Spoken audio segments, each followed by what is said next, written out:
We are at Lance's house. Is that what you want me to say? My name is Lance Smith. I'm a plumbing contractor and I'm a barefoot water skier. Lance's passion for the sport is probably one of the most inspiring things about him. From the minute I met him down in Florida back in 2019, his passion for barefooting stood out almost immediately. And for someone who wasn't super into it at the time, he knew a lot of names, he knew a lot of things straight off the bat. And the more we talked, the two of us just really hit it off in that aspect. And he's done so much for the community up here and trying to, give as many people the opportunity to try barefooting or learn to barefoot and get better. More than most people I think I've ever seen on the road.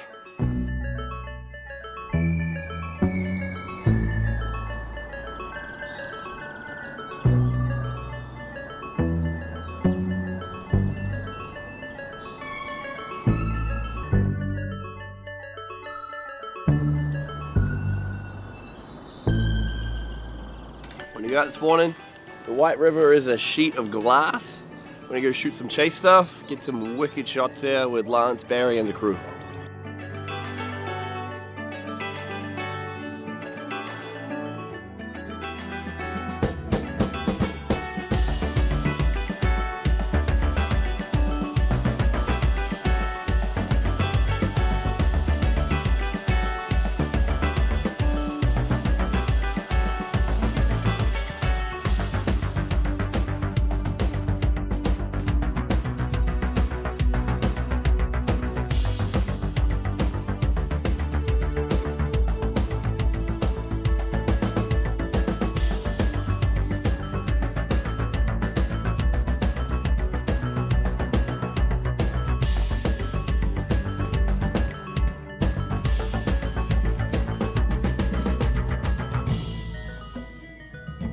Barry tears it up all the way down the river. We get all the way down to the dam, get ready for round two.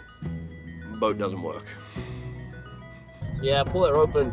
I think Lance is shut down again. This thing die again? It's alright, we're just by the 30-foot dam. Perfect time for it. Chase boat's dead in the water. Least opportune part of the river. We're about 50 feet from the dam. Dude, people aren't that busy nowadays. People. You're not that busy. Dude, you need to prioritize your life. Everyone's just gotta that you can milk the cows and plow the fields every day. You need to prioritize your life so you can drop shit. You can go look after boats. Life lessons by Barry.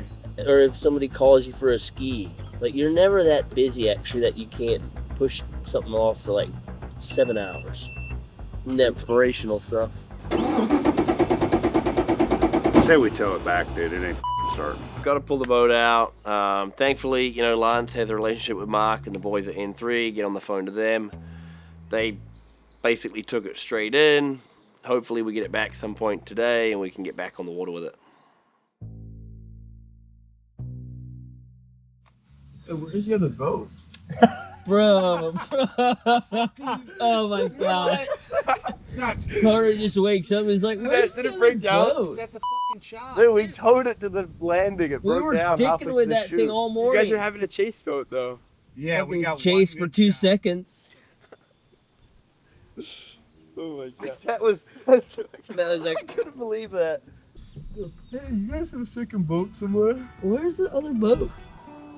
We cut it loose, Carter. It drifted down river.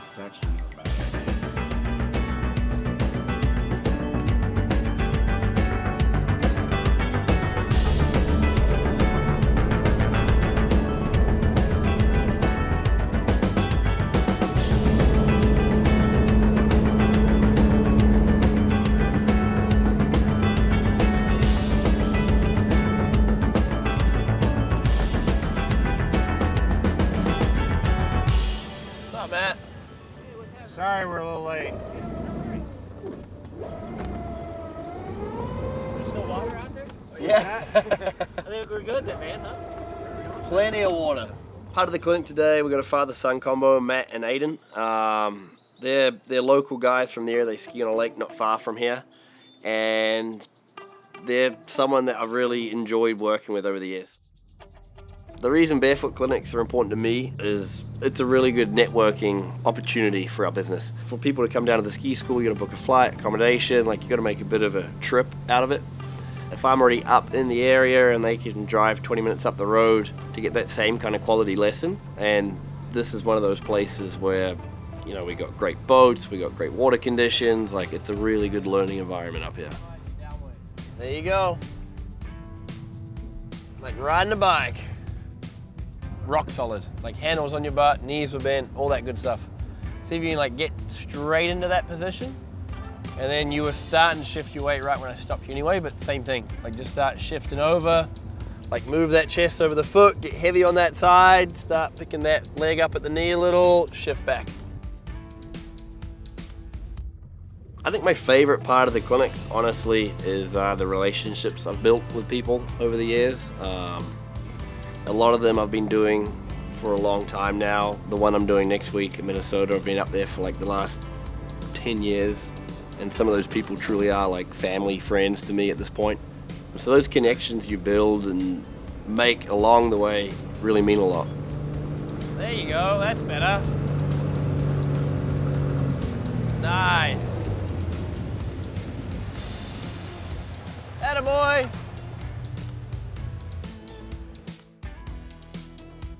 Dude, nice 1 foots. That was good. What makes Ben Groen a good coach is his personality. He'll be direct and tell you if you're not skiing well. He'll call you out on your BS. And he's the hardest working guy in barefooting.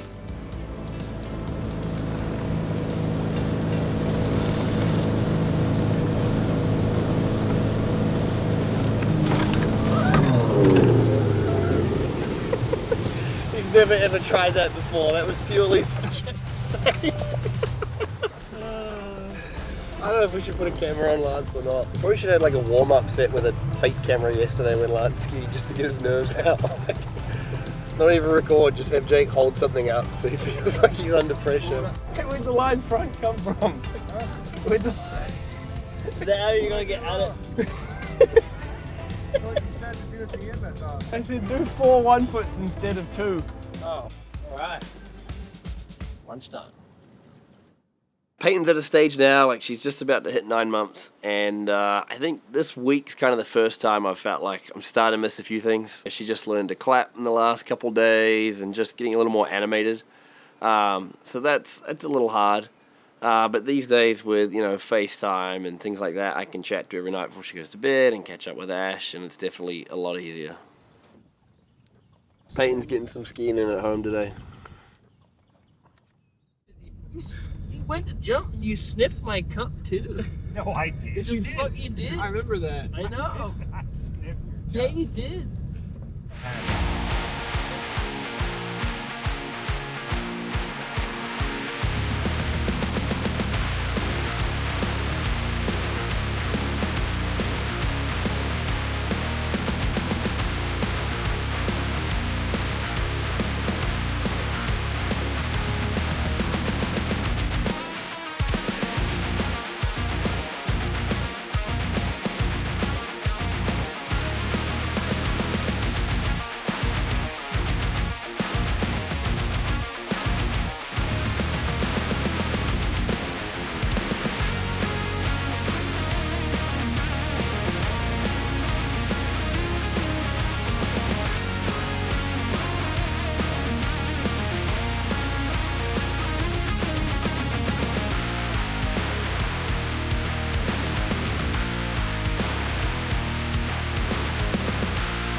He had it. He had it. If Yoder wasn't such a ass dry road, stuck that mother.